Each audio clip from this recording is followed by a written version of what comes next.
Hi everyone, एजी point पे आप सभी का स्वागत है। तो आज हम लोग साइंस के कुछ स्पेशल क्वेश्चन सीरीज को करने वाले हैं, जिसमें जितने भी क्वेश्चन है मैंने लिया है सभी ये क्वेश्चन रेलवे से संबंधित है, या तो रेलवे एनटीपीसी या रेलवे असिस्टेंट और ड्राइवर यानी लोको पायलट वगैरह के एग्जाम या रेलवे ग्रुप डी के एग्जाम में जो क्वेश्चन है लगातार जिनका रिपीटेशन हुआ है उन सभी क्वेश्चनों को आज हमने लिया है।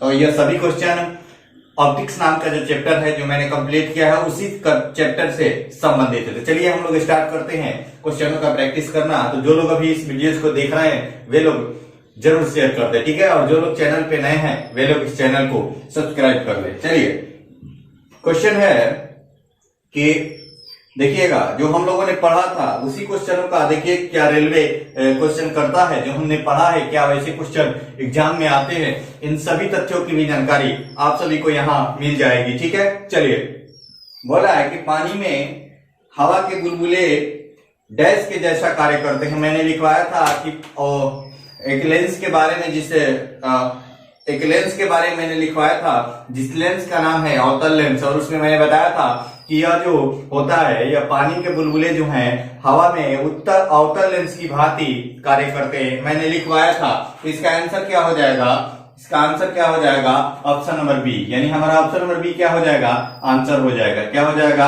आंसर हो जाएगा। और यह क्या होगा? अवतल लेंस। ये भी मैंने बताया था कि उत्तल लेंस जो होता है उसकी क्षमता पानी में डुबाने पर कम हो जाती है, ठीक है। चलिए, और देखिए अगला टर्म जो है, जब श्वेत प्रकाश प्रिज्म से होकर गुजरता हो तो जो वर्ण सबसे कम विचलित होता है, जो वर्ण जो है सबसे कम विचलित होता है वह कौन है? देखिए, यह हो गया हमारा फर्स्ट का बी आंसर। सेकंड वाले क्वेश्चन को देखिएगा, सेकंड वाला जो क्वेश्चन है वह है कि वह कौन सा रंग है जिसका विचलन कम होता है। मैंने एक बातें बताया था और ऐसे एक डायग्राम आप सभी को लिखवाया था, ठीक है।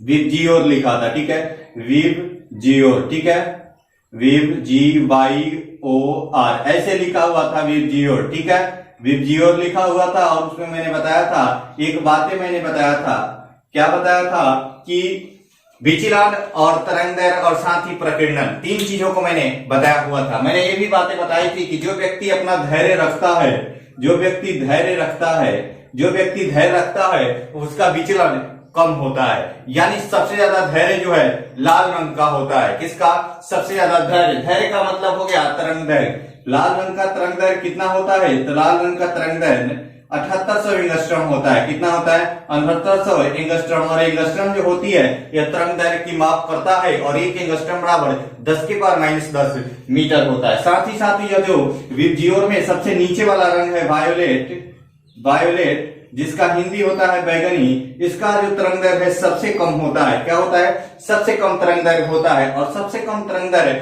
होने का कारण क्या है कि यह जो होता है जिसका तरंगदैर्घ्य कम होता है, जिसका धैर्य कम होगा, जो व्यक्ति धैर्यहीन होगा वह ज्यादा ही विचलित होगा। और इसका जो होता है 3900 एंगस्ट्रॉम इसका तरंगदैर्घ्य होता है, और एंगस्ट्रॉम के बारे में मैंने बता ही दिया। अब देखिए क्वेश्चन ये बोला है कि किसका विचलन कम होता है। तो मैंने एक बात आपको बताया था कि जिसका धैर्य अधिक होगा उसका विचलन कम होगा, ठीक है, और जिसका धैर्य कम होगा वह ज्यादा ही विचलित होगा। यानी सबसे अधिक विचलन हो जाएगा बैगनी का, और सबसे कम विचलन किसका हो जाएगा? सबसे कम विचलन हो जाएगा लाल का विचलन, ठीक है। लाल क्या विचलन क्या है? विचलन कम है, ठीक है, विचलन क्या है? कम है। और बैगनी का विचलन क्या है? ज्यादा है। साथ ही साथ जिसका विचलन कम होता है उसका प्रकीर्णन भी कम ही होता है, ठीक है। चलिए अगले क्वेश्चन को देखिएगा। अगला जो हमारा क्वेश्चन है वह है कि अगले क्वेश्चन को देखिएगा, एसआई पत्ती में लेंस की शक्ति का एसआई मात्रक क्या होता है। मैंने बताया था जब लेंस की क्षमता बताया था तो उसमें बताया था, आप लोग स्क्रीनशॉट लेते चले, ठीक है। चलिए, मैंने लेंस की क्षमता को बताया था और उसमें बताया था कि लेंस की क्षमता का एसआई मात्रक डाइऑप्टर होता है। क्या होता है? डाइऑप्टर होता है। और लेंस की क्षमता क्या होती है? तो लेंस के फोकस दूरी को जब मीटर में व्यक्त किया जाता है तो लेंस के फोकस दूरी के व्युत्क्रम को क्या कहते हैं? लेंस की क्षमता कहते हैं। और लेंस की क्षमता को P से डिनोट किया जाता है, P बराबर 1/f होता है। साथ ही मैंने बताया था कि जिस लेंस की फोकस दूरी, अब बताइए कि अवतल लेंस की फोकस दूरी ऋणात्मक होती है। अवतल लेंस की फोकस दूरी क्या होती है? अवतल लेंस की फोकस दूरी क्या होती है? ऋणात्मक होती है। इसलिए इसकी क्षमता क्या होगा? इसका क्षमता ऋणात्मक हो जाएगा। क्या होगा? ऋणात्मक हो जाएगी। अवतल लेंस की क्षमता ऋणात्मक हो जाएगी। साथ ही मैंने ये भी बताया था कि उत्तल लेंस की फोकस दूरी क्या होता है? उत्तल लेंस की फोकस दूरी प्लस होता है, धनात्मक होता है, इसलिए इसकी क्षमता क्या हो जाएगा? इसकी क्षमता धनात्मक हो जाएगी। ठीक है, ये भी मैंने बातें बताया था। साथ ही यह जो होता है लेंस का, यह जो फॉर्मूला होता है, तो यह फोकस का मान मीटर में होता है। जब इसका मान सेंटीमीटर में हो जाएगा तो 100/f हो जाएगा। किसमें? तो सेंटीमीटर के लिए। ठीक है, चलिए, लेंस की क्षमता का एसआई मात्रक भी मैंने बताया था कि एसआई मात्रक क्या होता है? डायोप्टर होता है। डायोप्टर होता है। क्या होता है? डायोप्टर, जिसे पर मीटर कहा जाता है। क्या कहा जाता है? पर मीटर कहा जाता है। ठीक है, चलिए अब देखिए अगले टर्म को, अगले क्वेश्चन को हम देखते हैं और अगले क्वेश्चन को देखते हुए आगे बढ़ते हैं। ठीक है, चलिए आप लोग स्क्रीनशॉट लेते चले, फिर से समझ लीजिए फिर से कि एसआई पद्धति में जो लेंस की क्षमता का मात्रक डायोप्टर होता है और क्षमता क्या होता है? तो जब लेंस की फोकस दूरी को मीटर में व्यक्त किया जाता है तो उसके व्युत्क्रम को लेंस की क्षमता कहा जाता है। साथ ही साथ लेंस की क्षमता को P से डिनोट किया जाता है और यह क्या होता है? 1/f होता है। अवतल लेंस की जो क्षमता होती है वह ऋणात्मक होता है और उत्तल लेंस की क्षमता क्या होता है? धनात्मक होता है। यह धनात्मक और ऋणात्मक क्षमता होने का मुख्य कारण यह है कि अवतल लेंस की फोकस दूरी ऋणात्मक तथा उत्तल लेंस की फोकस दूरी धनात्मक होती है। और हमारी क्षमता जो है यह प्लस और माइनस कब होगी? यह तो डिपेंड करेगा फोकस दूरी पर। चलिए अगले क्वेश्चन को देखते हैं। ठीक है, चलिए, बोला है कि सीवी रमन को उनके किस कार्य के लिए नोबेल पुरस्कार मिला था?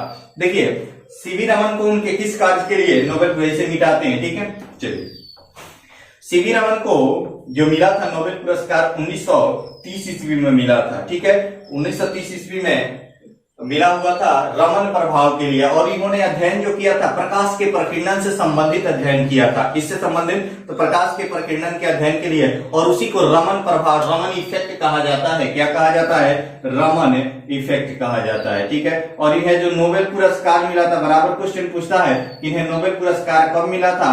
तो 1930 ईस्वी में इन्हें नोबेल पुरस्कार मिला हुआ था। कब मिला था? 1930 ईस्वी में इन्हें नोबेल पुरस्कार मिला हुआ था। और इन्होंने प्रकाश के प्रकीर्णन का अध्ययन किया, प्रकाश के प्रकीर्णन का अध्ययन किया और रमन इफेक्ट दिया। कौन सा दिया? तो रमन प्रभाव दिया। ठीक है, इन्होंने ही रमन प्रभाव को दिया और इनके ही नाम पर, डॉक्टर सीवी रमन के नाम पर ही रमन प्रभाव हुआ और इन्हें 1930 ईस्वी में नोबेल पुरस्कार दिया गया। ठीक है, चलिए, इन्हें 1930 ईस्वी में नोबेल पुरस्कार दिया गया। चलिए अगला जो है क्वेश्चन देखिएगा। अगला क्वेश्चन क्या है?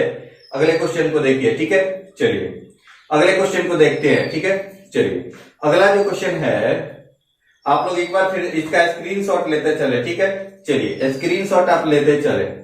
चलिए अगला जो क्वेश्चन है वो बोला है कि अगर जमीन की फिजा ना हो तो आसमान नजर आता है।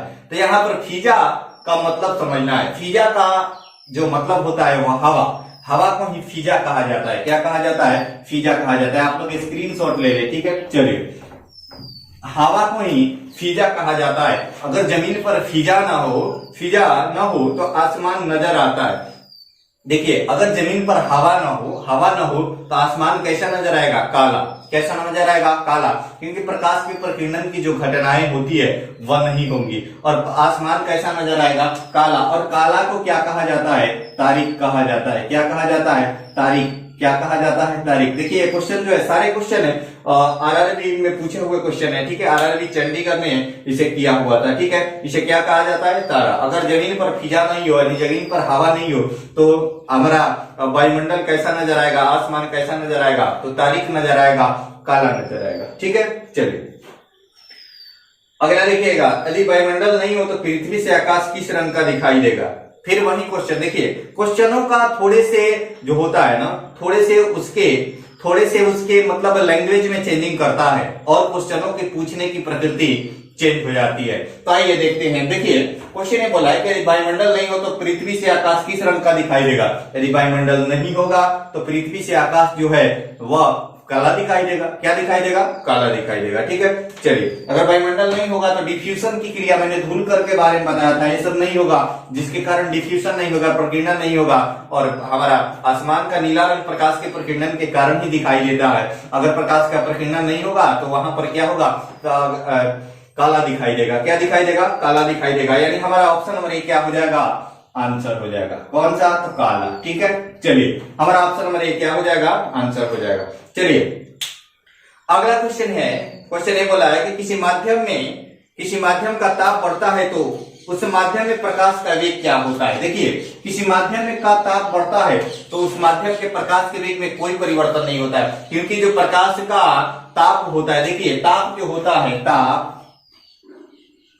ताप पर प्रकाश का वेग निर्भर नहीं करता है। प्रकाश का वेग निर्भर नहीं करता है। प्रकाश का वेग निर्भर किस पे करता है? प्रकाश का वेग निर्भर किस पे करता है? तो माध्यम पर निर्भर करता है। किस पे निर्भर करता है? माध्यम पर निर्भर करता है। मैंने बताया भी था कि प्रकाश का वेग जो है ताप पर निर्भर नहीं करता है, यह माध्यम पर निर्भर करता है। और प्रकाश का वेग जो होता है भिन्न भिन्न माध्यमों में भिन्न भिन्न होता है। ठीक है, प्रकाश का वेग भिन्न भिन्न माध्यमों में भिन्न भिन्न होता है, यानी अलग अलग माध्यमों के लिए प्रकाश का वेग अलग अलग होता है। और इसके बारे में बताया था सर्वप्रथम रोमर जो थे उन्होंने ही बताया था कि प्रकाश का वेग इन्होंने ही ज्ञात किया था। ठीक है, चलिए अगला जो क्वेश्चन है वो बोला कि प्रकाश की चाल किलोमीटर प्रति घंटा में होगी। इस बात को समझिए। ठीक है, आप लोग स्क्रीनशॉट लेते चले। ठीक है, चलिए स्क्रीनशॉट ले लीजिए। ठीक है, चलिए अब देखिएगा, प्रकाश की चाल को किलोमीटर प्रति घंटा में व्यक्त करना है तो हम लोगों को यह ज्ञात होना चाहिए कि प्रकाश की चाल होता कितना है। ठीक है, प्रकाश की चाल होता कितना है। ठीक है, प्रकाश की चाल किलोमीटर प्रति घंटा में ज्ञात करना है। ठीक है, चलिए प्रकाश का चाल जो होता है वो होता है 3 × 10⁸ मीटर पर सेकेंड। कितना होता है? 3 × 10⁸ मीटर पर सेकेंड में होता है। ठीक है, मीटर पर सेकेंड में होता है। इसे हमें किलोमीटर में व्यक्त करना है। और हम लोग जानते हैं कि 1000 मीटर क्या होता है? 1 किलोमीटर के बराबर होता है। 10⁻3 से हम क्या करेंगे? भाग देंगे। तो 3 का तो हमारा 3 हो गया और 10⁸ बटा में क्या कर देंगे? 10⁻3। तो हमारा क्या हो जाएगा? किलोमीटर में हो जाएगा। लेकिन अभी हम पहले किलोमीटर में चेंज करके यानी किलोमीटर प्रति सेकेंड में निकल जाएगा। यानी हमारा क्या हो जाएगा? 3 × 10⁻5 हो जाएगा। क्यों? क्योंकि एक फॉर्मूला हम लोग जानते हैं कि x⁻m बटा x⁻n, घातांक और करनी को आप लोग पढ़े होंगे तो जानते होंगे क्या हो जाएगा? x⁻m-n। ठीक उसी प्रकार 10⁸ है और नीचे क्या है? 10⁻3 है तो 10⁸ -3 क्या हो जाएगा? 10⁻5 हो जाएगा। ठीक है, यह एक्सप्लेनेशन है, आप लोग समझते रहिएगा। ठीक है, चलिए यह हो गया किलोमीटर प्रति सेकंड में। लेकिन हमें घंटा में व्यक्त करना है। किसमें? तो सेकंड को घंटा में व्यक्त करना है तो हमें करना क्या है? तो 60 से क्या करेंगे? गुना करेंगे तो हमारा मिनट में आएगा। फिर 60 से गुना करेंगे तो हमारा क्या आ जाएगा? घंटा में आ जाएगा। तो चलिए गुना करते हैं हम लोग। 60 × 60 हमने गुना कर लिया। तब यहां से देखिएगा 36 और 36 यहाँ कितना हो गया? 108। अब देखिए 108 × 10⁵ कितना हो गया? 108 × 10⁵ यह कितना है? 10⁻2 है ना? अरे 10⁻2 100 बचा ना। अब देखिए 5 और 2 कितना हो गया? 7। 108 × 10⁻7 किलोमीटर प्रति घंटा। क्या यह ऑप्शन में है? देखिए तो क्या यह ऑप्शन में है? तो हाँ, देखिए तो ऑप्शन में यह नहीं है। तो अभी हम क्या करेंगे? आगे प्रोसेस को बढ़ाएंगे। ठीक है, आगे के प्रोसेस को करेंगे। ठीक है, चलिए अब देखिए यह ऑप्शन में नहीं है तो क्या करेंगे? हमारा जो वैज्ञानिक संकेतन होता है x × 10⁻n के रूप में लिखा जाता है। ठीक है, तो 1.08 कर दिए। अब देखिए जब यह 08 किए तो 10⁻2 बढ़ेगा, 10⁻2 बढ़ जाएगा ना। तो 10⁻7 × 10⁻2। ठीक है, अब हमारा हो गया 1.08 × 10⁻9 और यह हमारा क्या हो गया? किलोमीटर प्रति घंटा में। इस प्रकार हमारा क्या हो गया? आंसर निकल गया। ठीक है, हमारा जो वैज्ञानिक संकेतन होता है n × 10⁻n क्या होता है? n के रूप में लिखा जाता है। अब यहाँ पर समझिए यह 10⁻08 था तो यह बढ़ा क्यों? क्योंकि देखिए आप 1.08 में गुना करके देखिए 100 से कितना हो जाएगा?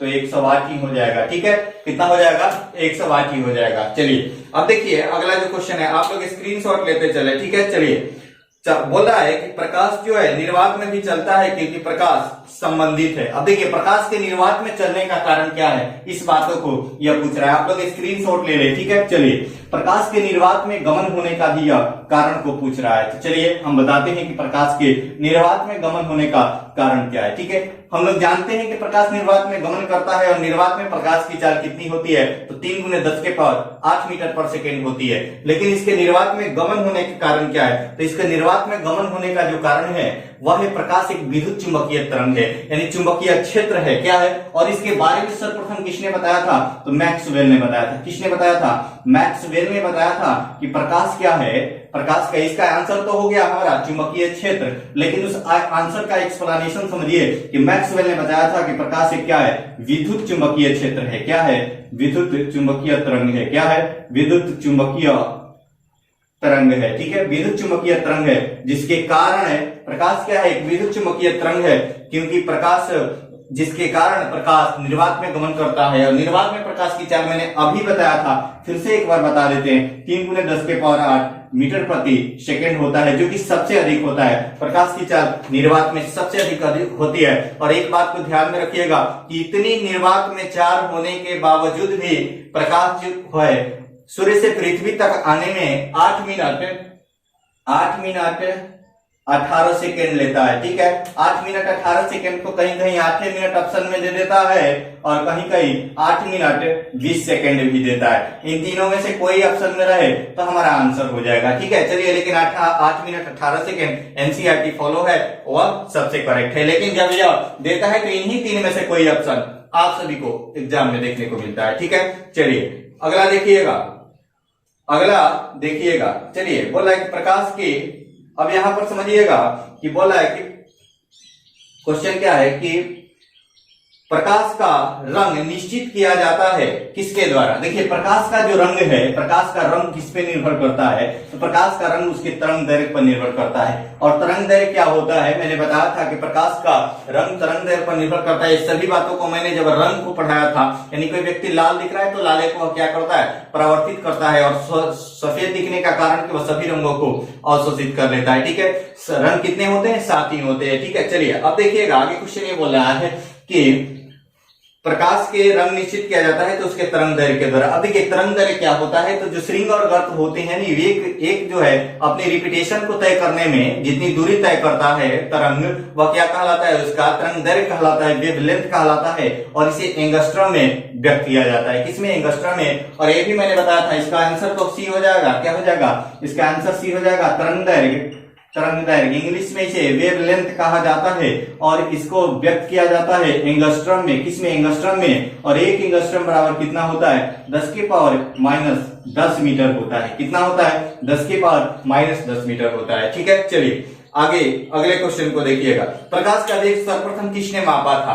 अगला क्वेश्चन है कि प्रकाश का वेग जो है सर्वप्रथम किसने मापा था। तो मैंने ये भी बता दिया है कि प्रकाश का वेग किसने मापा था। तो प्रकाश का वेग सर्वप्रथम किसने मापा था, तो रोमर ने मापा था। किसने मापा था, रोमर ने मापा था। किसने मापा था, रोमर ने मापा था, ठीक है। इन्होंने जब जो हमारे बृहस्पति ग्रह है ना, बृहस्पति ग्रह के उपग्रहों को चक्कर लगा रहे थे, तो उसी समय इन्होंने प्रकाश के वेग को मापा था, ठीक है। किसने मापा है, तो रोमर ने। किसने मापा है, रोमर ने। हमारा ऑप्शन नंबर कौन सा है, तो हमारा ऑप्शन नंबर सी आंसर हो जाएगा, ठीक है। क्या हो जाएगा, ऑप्शन नंबर सी हमारा आंसर हो जाएगा। चलिए अगले क्वेश्चन को देखते हैं। अगला जो क्वेश्चन है वह है कि यदि लेंस की क्षमता, अगला जो क्वेश्चन है, क्वेश्चन क्या है कि, हाँ क्वेश्चन है कि 2 समांतर दर्पणों के बीच कितने प्रतिबिंब देखे जा सकते हैं। 2 समांतर दर्पणों के बीच कितने प्रतिबिंब देखे जा सकते हैं। तो आप लोग इसका एक बार स्क्रीनशॉट लेते चले। चलिए, इसका आंसर हो जाएगा अनंत। मैंने बताया था कि जब 2 समांतर एक दूसरे के, जब 2 समतल दर्पण एक दूसरे के समांतर हो तो उनके बीच बनने वाले प्रतिबिंबों की संख्या क्या होती है, अनंत होती है। तो आइए कारण को जानते हैं कि आखिर अनंत क्यों होती है। देखिए, आइए कारण को जानते हैं कि आखिर अनंत क्यों होती है। देखिए, एक फार्मूला मैंने बताया था कि जब हमारे समतल दर्पण जो है, 2 समतल दर्पण थीटा कोण के साथ झुके हो तो उनके बीच निकालने का फार्मूला क्या होता है, 360/थीटा, ठीक है। और -1 भी कर सकते हैं, यह ओरिजिनल फार्मूला है, लेकिन हम लोगों ने थोड़े से चेंजिंग करके जब सम और विषम है तो उन परिस्थितियों के बारे में आपको बताया था, ठीक है। 360/थीटा। अब देखिए, जब समानांतर होगा दर्पण है, समानांतर होगा दर्पण, एक दूसरे के समानांतर है और समतल दर्पण है, तो ये किसी भी कोण के साथ नहीं झुका हुआ है, तो यहाँ पर क्या हो जाता, यहाँ पर क्या हो जाता, यहाँ पर समझिए पहले बातों को, 360 बटा थीटा, तो 360 बटा थीटा का मान क्या हो जाता, किसी एंगल के साथ नहीं झुका हुआ है तो थीटा बराबर क्या हो जाता, 0 हो जाता है, 360 बटा 0। अब इस बात को समझिए, इस बात को यहाँ पर समझिएगा कि 360 बटा 0। अब देखिए किसी भी संख्या का यदि हर, इस ऊपर वाले को अंश और नीचे वाले को हर कहा जाता है, यदि हर शून्य हो, अब इसमें किसी भी संख्या से गुना कीजिए, शून्य आएगा।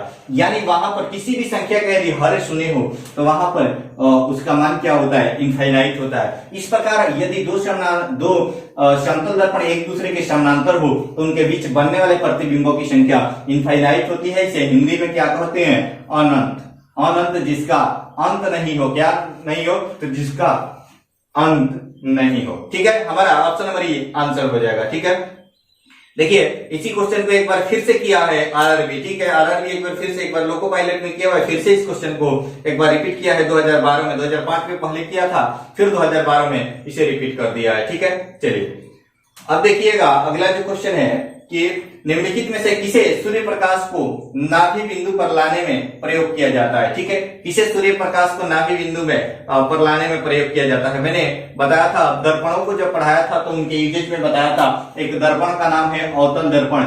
यही क्या होता है, इसी को हम लोग क्या करते हैं, अवतल दर्पण को प्रकाश के नाभि बिंदु यानी फोकस पर क्या करते हैं, प्रकाश किरणों को फोकसित करने के लिए इसका प्रयोग किया जाता है। ठीक है, किसका, तो अवतल दर्पण का। हमारा आंसर क्या हो जाएगा, अवतल दर्पण।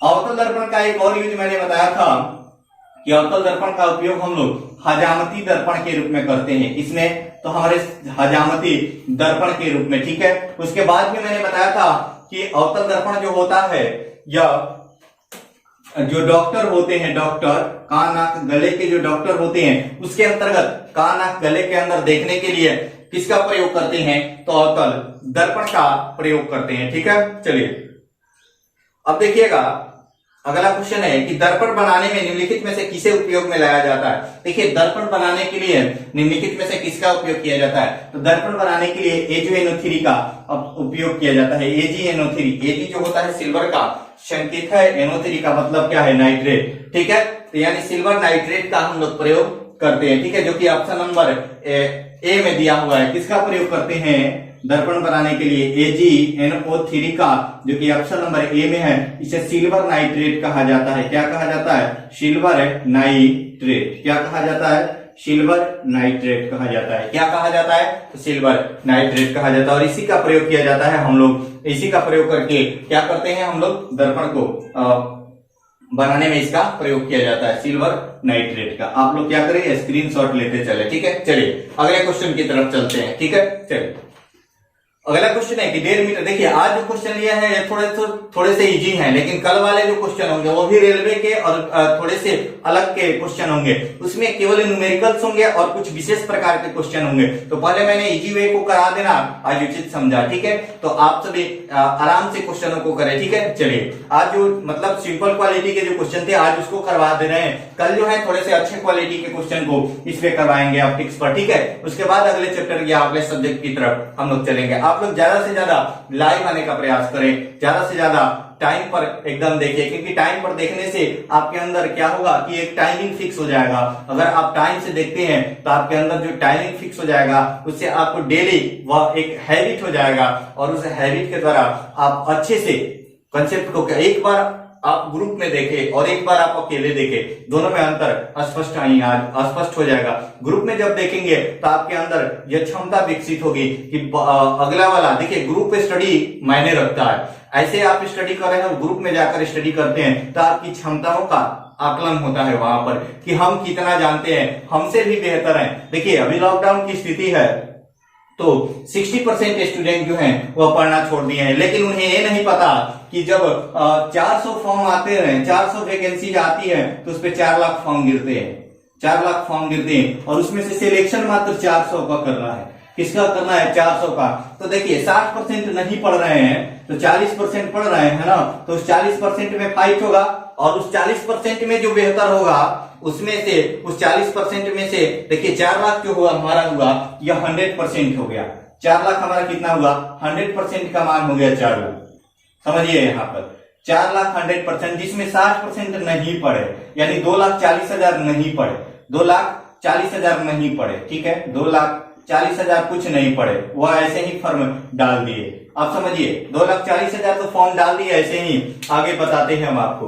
2,40,000 लोगों ने फॉर्म डाल दिया और उन्होंने स्टडी नहीं किया, वे लोग ऐसे ही डाल दिए कि वैकेंसी आई हुई है और हमने फॉर्म डाल दिया। अब बचे यहाँ पर, समझिए यहाँ पर 40% बचे और वह 40% जो है वह 40% स्टडी करने वाले हैं, यानी 1,60,000, 1,60,000। आप लोग उठा करके देखिएगा वैकेंसीज पर कितने फॉर्म गिर रहे हैं, ठीक है, 1,60,000, 1,60,000 हमारे क्या हैं, पढ़ने वाले। अब देखिए इसमें भी, इस 1,60,000 में 50% ऐसे होंगे, 50% ऐसे होंगे जो कि न्यू स्टूडेंट होंगे, न्यू स्टूडेंट होंगे, उन्हें एग्जाम पैटर्न के बारे में पता नहीं होगा और वे क्या करेंगे, कुछ भी पढ़ लिए होंगे, कुछ भी पढ़ने लगेंगे, ठीक है, वे स्टडी कर रहे हैं लेकिन उनका मार्गदर्शन जो है सही दिशा में नहीं है, वे कुछ भी पढ़ रहे हैं। कोचिंग इंस्टीट्यूट की जरूरत क्यों पड़ती है, वह आपको मार्गदर्शन देता है, वह बताता है, वहां जो फैकल्टी है वे किसी न किसी एग्जाम को क्रैक किए हुए हैं, तभी जाकर वह करा रहे हैं, ऐसे नहीं कि कहीं से आकर के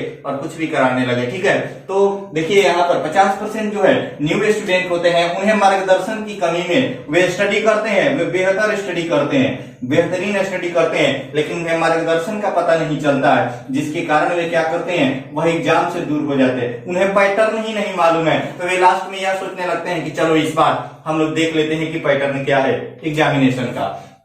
50% स्टूडेंट यानी हमारे 80,000 स्टूडेंट हो गए, 80,000 स्टूडेंट हो गए। अब इन 80,000 में से 80,000 स्टूडेंट हो गए, ठीक है, 80,000 स्टूडेंट हो गए।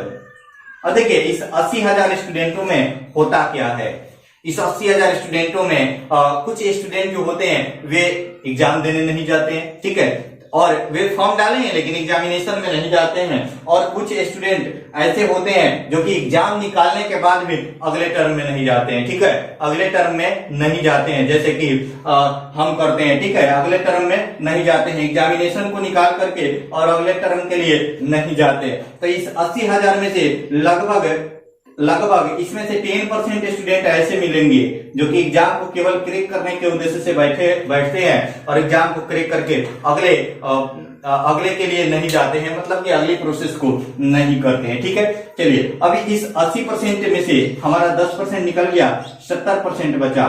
70% में से कुछ 10% ऐसे स्टूडेंट होंगे, 20% वे क्या होंगे कि हमारे यानी 50% हमारा बचा, यानी हमारा बचा कितना, इस 80,000 का हमारा 30% निकल गया, यानी 24 निकल गया, हमारा बचा कितना, 56%। और इन 56% में जबरदस्त फाइट होता है और उस 56% के फाइट के बाद ही उसमें से 400 बच्चों का सिलेक्शन किया जाता है, 400 बच्चों का सिलेक्शन किया जाता है। हम लोग समझ रहे हैं कि अभी लॉकडाउन है, कोई स्टडी नहीं कर रहा है, लेकिन ऐसा कुछ नहीं है, ऐसा कुछ नहीं है, सभी स्टडी कर रहे हैं, जो पढ़ने वाले हैं, जो पढ़ रहे हैं वह जरूर ही स्टडी कर रहे हैं, ठीक है, वो अच्छे से कर रहे हैं, ठीक है, वे बेहतरीन से कर रहे हैं, उनके पास टाइम है, वे लोग सेल्फ स्टडी कर रहे हैं, ठीक है, और अच्छे से कर रहे हैं, अच्छे कंसेप्ट को क्लियर कर रहे हैं, ठीक है। तो आप लोग अधिक से अधिक क्या करें, अधिक से अधिक प्रैक्टिस करें, ठीक है, क्वेश्चनों को प्रैक्टिस करें, जो यहाँ पर पढ़ाई चल रहा है उस पर आधारित क्वेश्चनों को पूरा बनाएं, जितना बन रहा है, जितने क्वेश्चन मिले, कहीं से मिले, उन्हें बनाएं। और अपने जो एग्जाम के आप प्रिपरेशन करते हैं, इसलिए हम लोगों ने अलग अलग एग्जाम के लिए अलग अलग बैचेज को इसलिए चुना क्योंकि जो एग्जाम है, एग्जाम पैटर्न है, उस पर आधारित आप क्वेश्चनों का प्रयोग। देखिए सुनने होंगे कि पहली बार न्यू कमर स्टूडेंट भी एग्जाम को अच्छे से क्रैक कर जाते हैं, क्यों, क्योंकि उन्हें सही मार्गदर्शन की पता होती है कि उनका मार्गदर्शन क्या है, सही मार्गदर्शन की पता होती है और वे आते हैं और एग्जाम को क्रैक कर जाते हैं, वे आते हैं और एग्जाम को क्रैक कर जाते हैं। तो इसके लिए क्या होना चाहिए, आपको सही मार्गदर्शन मिलना चाहिए कि क्या हमारे आगे जो एग्जामिनेशन वाली आने वाली है, क्या हम उस पर आधारित हम लोग प्रिपरेशन कर रहे हैं या कहीं दूसरे एग्जाम का प्रिपरेशन कर रहे हैं, ठीक है। तो इसके लिए जरूरी है कि आप स्पेशल उसके प्रीवियस ईयर क्वेश्चनों का एक बार जरूर प्रैक्टिस करें, ठीक है। चलिए जो भी एग्जाम का आप प्रिपरेशन करना चाहते हैं, ये नहीं है कि हमारे पैड क्लास को ही ज्वाइन करें, आप ग्रुप स्टडी, आप सेल्फ स्टडी करके भी अच्छा कर सकते हैं, ठीक है। चलिए अगले क्वेश्चन को देखिएगा।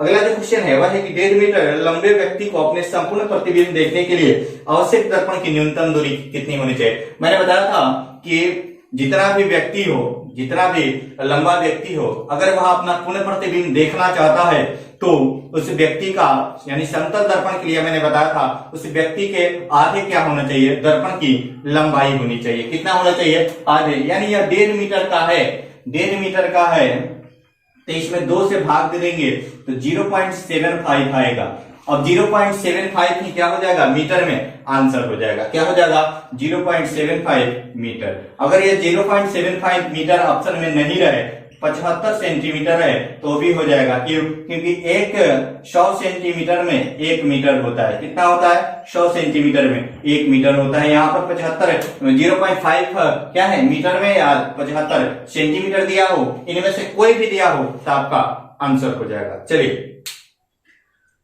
अगले देखिएगा, अगले क्वेश्चन को देखिएगा कि बोला है कि एक समतल दर्पण द्वारा परावर्तित प्रकाश एक वास्तविक प्रतिबिंब का रूप ले सकता है, कभी नहीं ले सकता है। अगर समतल दर्पण किसी को प्रतिबिंब दिखाता है तो वह वास्तविक प्रतिबिंब का रूप नहीं ले सकता है। क्या कर सकता है, वह किसी भी परिस्थिति में वास्तविक प्रतिबिंब नहीं ले सकता है। ठीक है, देखिए समतल दर्पण जो होता है उस पर प्रतिबिंब जो बनता है वास्तविक बनता है, वस्तु के बराबर बनता है, लेकिन वह वास्तविक रूप नहीं ले सकता है। ठीक है, जहां प्रतिबिंब दिखाई दे रहा है वहां वास्तविक रूप नहीं ले सकता है। और जो दर्पण बनता है, प्रतिबिंब जो है बनता है, दर्पण से आगे उतनी ही दूर बनता है, जितना दूर दर्पण से पीछे उतनी ही दूर बनता है जितना कि वस्तु दर्पण से आगे है। ठीक है, तो चलिए यह क्या हो जाएगा कि कभी भी नहीं ले सकता है। ठीक है, चलिए अगला देखिएगा कि क्या बोल रहा है। ठीक है, चलिए अगला क्वेश्चन ये बोल रहा है कि दूरदृष्टि दोष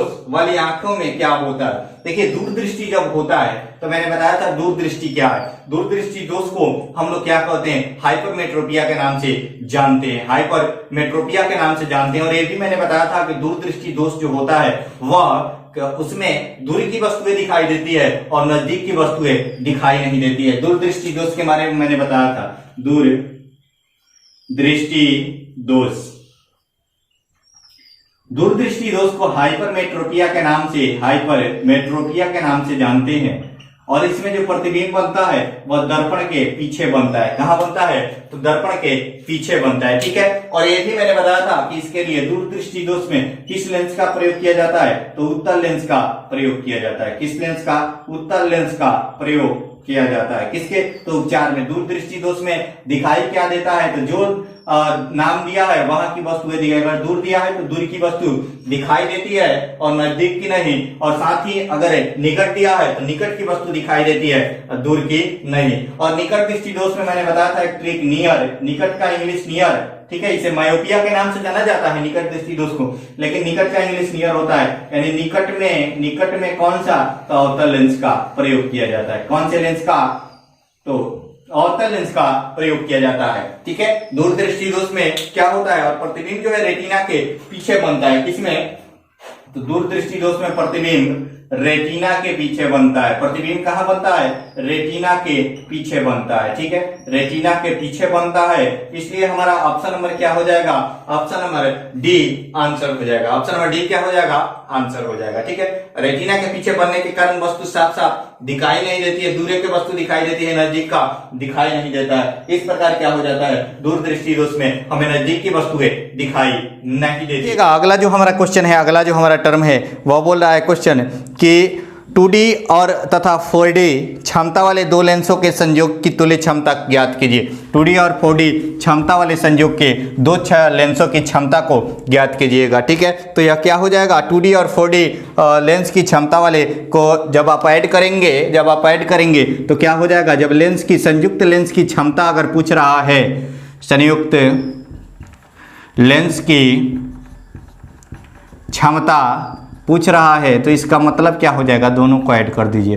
2D प्लस 4D कितना हो गया, 6D, यानी हमारा 6 डाइऑप्टर क्या हो जाएगा। यहाँ D का मतलब डायमेंशन नहीं है, यहाँ D का मतलब डाइऑप्टर है, क्योंकि लेंस की क्षमता का जो मात्रक क्या होता है, डाइऑप्टर होता है। क्या होता है, डाइऑप्टर होता है। इस प्रकार आपका आंसर क्या हो जाएगा, इस प्रकार आपका आंसर जो है वह हो जाएगा ऑप्शन नंबर किसमें दे, ऑप्शन नंबर ए में आपका आंसर हो जाएगा। चलिए आज हमने कुछ विशेष क्वेश्चनों को लिया, क्योंकि थोड़े से मौसम की गड़बड़ी चल रही है और थोड़े से लाइट का भी प्रॉब्लम चल रहा है, इसलिए मैंने इस क्लासेस को पहले नहीं करा पाया। ठीक है, तो चलिए आज के लिए हम इतना ही रहने देते हैं। कल आप लोग कमेंट में जरूर बताइएगा कि यह क्लासेज कैसे लग रही है। ठीक है, थोड़े से मौसम और थोड़े से प्राकृतिक आपदाओं के कारण क्लासेज कभी कभी डिस्टर्ब हो जा रहा है, तो क्लासेज डिस्टर्ब होगा, लेकिन हम उसे पूरा कराएंगे, जरूर कराएंगे। यानी संडे को भी क्लासेज लेंगे। थोड़े से अब मौसम को लेकर के हम लोग क्या है, थोड़े से दिक्कतें आ जा रही हैं, नेट की प्रॉब्लम आ जा रही है, आप लोगों को भी आती होगी।